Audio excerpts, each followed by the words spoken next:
Très mauvaise nouvelle pour la Fed et les marchés. Les données macro d'hier après-midi aux États-Unis changent complètement la donne. Bitcoin presque à 52 000 dollars. Bienvenue à toutes et à tous les amis dans cette nouvelle matinale trading. J'espère que vous allez bien. Beaucoup de choses à dire ce matin d'un point de vue technique, fondamental et macroéconomique. On va décortiquer tout ça tous ensemble. Juste avant de commencer, comme d'habitude, je vous invite à vous abonner si ce n'est pas encore déjà fait, à nous rejoindre dans le serveur Discord. Vous avez le lien en bio et en description. Et petite info ce matin, pour le concours spécial Saint-Valentin, vous avez moins 25% de réduction sur votre abonnement premium en ce moment. Donc si jamais ça vous intéresse, n'hésitez pas à en profiter si vous voulez nous rejoindre et vous lancer. Allez, c'est parti, on commence tout de suite avec la donnée la plus importante de cette semaine et j'ai envie de vous dire de ce début d'année 2024. Hier après-midi ont été publiés les chiffres de l'inflation aux États-Unis avec les chiffres CPY. Alors, la grosse surprise, contrairement à ce que les estimations et ce que le marché et ce que la Fed attendrait, bref, contrairement à ce que tout le monde attendait, l'inflation ne ralentit plus aux États-Unis.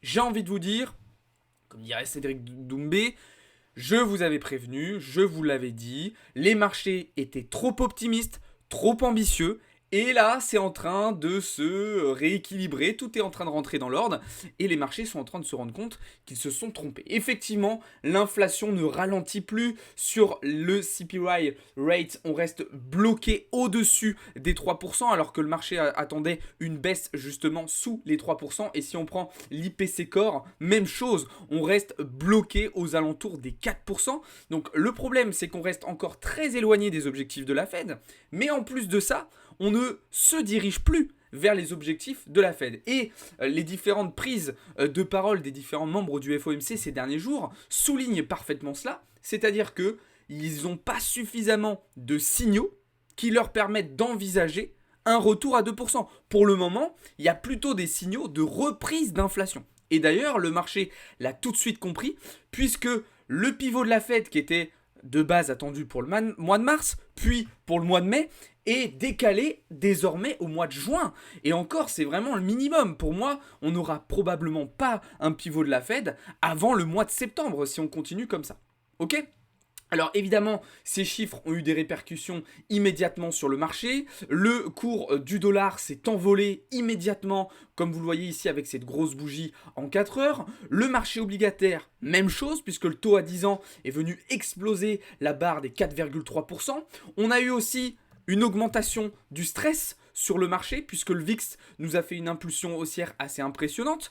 Impulsion haussière, mouvement de stress, de volatilité qu'on n'avait pas eu depuis le mois de juin 2022, donc ça fait presque un an qu'on n'avait pas eu une session aussi stressante, aussi volatile pour les marchés. Et puis c'est surtout du côté des indices américains où il y a eu du mouvement. Le S&P 500 nous fait un gap de rupture, le Nasdaq a corrigé de plusieurs pourcents, même chose pour le Dow Jones, et c'est normal, les marchés price l'excellence depuis plusieurs mois, et ils sont en train de se rendre compte qu'ils se sont trompés, et ça je vous l'avais dit, je vous avais prévenu, c'était annoncé, alors ça a mis du temps à se mettre en place, mais ça y est, c'est là, ok ?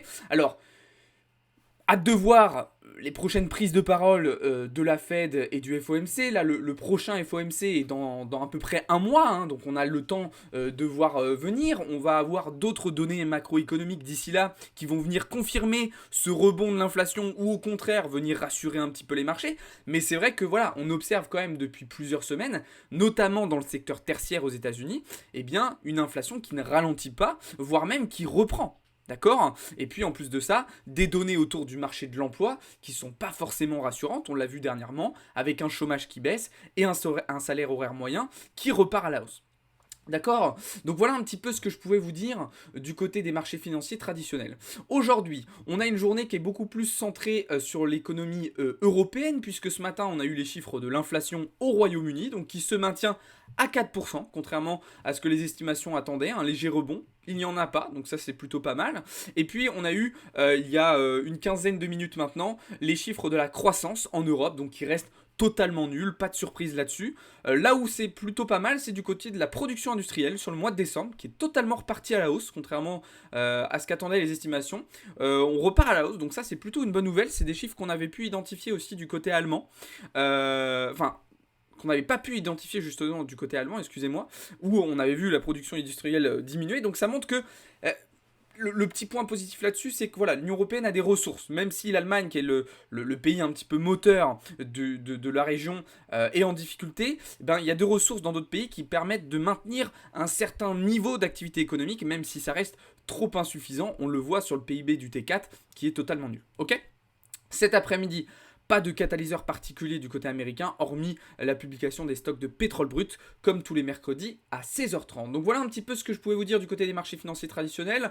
La petite info du jour, du côté du marché action, c'est Nvidia, qui fait encore parler de lui, puisque Nvidia a dépassé Amazon en termes de capitalisation boursière et se classe désormais numéro 5 justement des plus grosses capitalisations boursières du monde. C'est absolument extraordinaire et d'ailleurs ça a des répercussions sur le reste du secteur tech et notamment sur les producteurs de puces, de conducteurs pour tout ce qui va être intelligence artificielle, etc. etc. Donc c'est quand même pas anodin. Il se passe énormément de choses sur le marché action comme vous le voyez et ce magnifique rallye haussier qu'on observe sur Nvidia depuis un an maintenant. Alors oui c'est trop, oui c'est des performances qui sont dingues, mais c'est quand même corrélé à une réelle demande, à une réelle activité dans ce secteur-là. Donc c'est pas totalement, comment vous dire, ça sort pas de nulle part, ok ? Contrairement à d'autres secteurs ou à d'autres mouvements qui sont totalement loufoques et totalement décorrélés de la réalité, là c'est quand même basé sur quelque chose de solide. Donc certains parlent d'une bulle, oui, mais voilà, attention avec le terme de bulle à ne pas sortir à toutes les sauces, parce que, bon, c'est une bulle un petit peu particulière qui est basée quand même sur un secteur qui est très très actif en ce moment et sur lequel on a une réelle demande, une réelle activité encore une fois. Ok ? Donc voilà un petit peu ce que je pouvais vous dire du côté des marchés financiers traditionnels. Juste pour terminer sur un petit point, avec un petit point sur les commodities, on est arrivé au terme de notre position sur le gold. Donc là je suis sorti intégralement de ma position qui avait été prise début février, rappelez-vous. Donc félicitations à ceux qui ont suivi ce trade. Franchement ça fait vraiment super plaisir. Pour le pétrole, pour le moment on est toujours en observation. J'ai pas eu les confirmations que je voulais pour prendre de position. Donc pour le moment, on reste en attente. On reste en stand-by. Wait and see. Ça fait partie du jeu. On a pris un petit peu de profit sur les indices hier, hein, notamment avec ce joli petit short sur le Dow Jones que je vous avais partagé dans le serveur Discord. Et puis ouais, donc j'ai oublié de vous le dire, mais sur les indices européens, c'est pareil, hein, un petit peu de pression vendeuse, même si ce matin ça réagit bien. On a senti quand même qu'hier, avec les résultats américains, ça avait touché aussi les Européens à la baisse, même si encore une fois, voilà, il y a une jolie ouverture de Londres aujourd'hui, ça réagit plutôt bien. Maintenant, j'ai hâte de voir comment ça va se passer cet après-midi durant la session de Wall Street. Donc rendez-vous à 15h15 dans le serveur Discord pour suivre ça tous ensemble. On va désormais pouvoir passer du côté du marché crypto les amis avec un Bitcoin qui s'approche à toute vitesse des 52 000 $. Alors pourquoi on repump encore à 52 000 $? Eh bien tout simplement parce qu'il y a énormément de gens qui ont short lorsqu'on était sur les 50 000 et donc il y avait beaucoup de stop loss à venir récupérer justement entre les 50 et les 52 000. La grosse question qui se pose actuellement c'est: est-ce qu'on est sur une zone d'indécision, une zone d'incertitude, ou est-ce qu'on a un réel switch de momentum, un switch de flux? Est-ce qu'on va repasser baissier? C'est la grosse question actuellement. Personnellement, pour moi, c'est trop compliqué de répondre à cette question pour le moment. Il y a trop d'indécision. Effectivement, le marché a besoin de respirer. Ça, c'est un fait, je suis tout à fait d'accord avec vous. Maintenant, il ne faut pas exclure la possibilité d'une cassure du niveau des 52 000 $. Et alors là, si on casse les 52 000 et qu'on vient prendre appui dessus, derrière, ça peut nous amener très rapidement à la TH. Donc moi déjà, pour envisager potentiellement une prise de position, je vais attendre de voir le prix récupérer, de venir swept la zone des 52 000 $. Et à partir de ce moment-là, on pourra prendre une décision. Est-ce qu'on passe acheteur? Est-ce qu'on continue ce flux haussier? Ou est-ce qu'on vient respirer potentiellement sur la zone? Là, franchement, il y a une très très belle zone aux alentours des 43 800 $. Pour moi, il y a une très très belle structure à venir récupérer là dans cette FVG. Et puis, si on trace un Fibo sur cette impulsion haussière, voilà, ça tombe pile poil sur le niveau 618 de Fibonacci, donc vraiment très intéressant de venir chercher. Voilà, pour moi il y a deux zones qui m'intéressent particulièrement, ça va être celle-ci et celle-ci. Ok, donc voilà un petit peu ce que je pouvais vous dire sur Bitcoin. Encore beaucoup d'incertitudes. Donc pareil, là on est un petit peu en mode stand-by, on est un peu en mode wait and see. Et de toute façon, je vous tiendrai au courant dans le serveur Discord d'éventuelles prises de position en fonction de mes analyses. Donc n'hésitez pas à venir justement voir ça dans le serveur Discord. N'hésitez pas à me dire aussi dans les commentaires ce que vous en pensez. Est-ce que vous pensez qu'on va continuer de monter comme ça jusqu'à la TH, ou est-ce que vous pensez que là on est arrivé sur un niveau de respiration, un point pivot en fait sur le BTC. En tout cas, soyez extrêmement prudents, il y a pas mal de volatilité, donc faites attention, ne vous précipitez surtout pas, c'est très très important. Du côté d'Ethereum, c'est sensiblement la même chose, je suis toujours en mode observation pour le moment, j'aimerais vraiment qu'Ether vienne au moins retester ce niveau-là, d'accord, qui nous permettrait soit de repartir à l'achat si on rebondit dessus, soit de passer vendeur si jamais il y a une réintégration de cette zone de polarité. Ok. Et puis pendant ce temps-là, les alts nous régalent. Je pense notamment au PIT qui continue encore et encore de monter. Franchement, c'est extraordinaire. Même chose du côté du STX que je vous avais partagé au mois de septembre dernier, qui continue encore et encore de pump. Donc franchement, c'est génial. Sur les alts en spot, ça nous permet de réaliser de belles performances.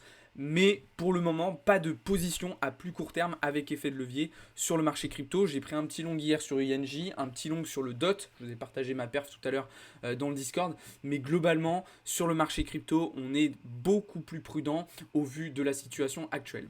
Alors, évidemment, il y a quand même plus de confluence qui nous amène à réfléchir à la baisse. Je vous ai d'ailleurs parlé de ça notamment dans la vidéo d'hier matin sur YouTube. Et puis, vous pouvez aller voir encore une fois dans le serveur Discord toutes les analyses qu'on a pu vous partager en détail, où on vous explique toutes les confluences qu'on a et les différents scénarios qui peuvent s'offrir à nous dans les prochains jours et dans les prochaines semaines. Je fais référence notamment potentiellement aux maps de liquidation où on voit très clairement qu'il n'y a quasiment plus rien à venir chercher au nord, mais que la majorité de la liquidité désormais se situe au sud.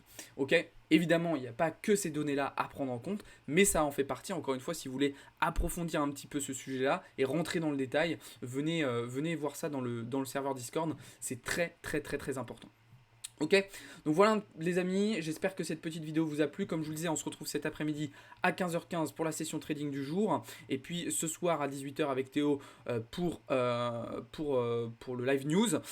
C'était la dernière matinale trading de la semaine les amis, je m'envole pour Milan ce soir, donc pour le reste de la semaine. Donc ne vous inquiétez pas, le reste de l'équipe trading sera disponible. Et puis globalement le reste de l'équipe Blockchain Capital sera disponible pour maintenir les autres sessions, les autres lives, les autres cours. Mais moi je serai plus dispo. Alors je serai dispo, je continuerai à checker les marchés sur mon téléphone, à répondre aux messages dans le serveur Discord, mais je ne pourrai plus assurer les lives jusqu'à dimanche. Donc on se retrouvera désormais lundi prochain pour la suite. Ok, donc merci beaucoup de m'avoir regardé et de m'avoir écouté. Passez une très très bonne semaine, bon courage et je vous dis à très très vite. Ciao tout le monde les amis, merci beaucoup, c'était Alex pour Blockchain Capital.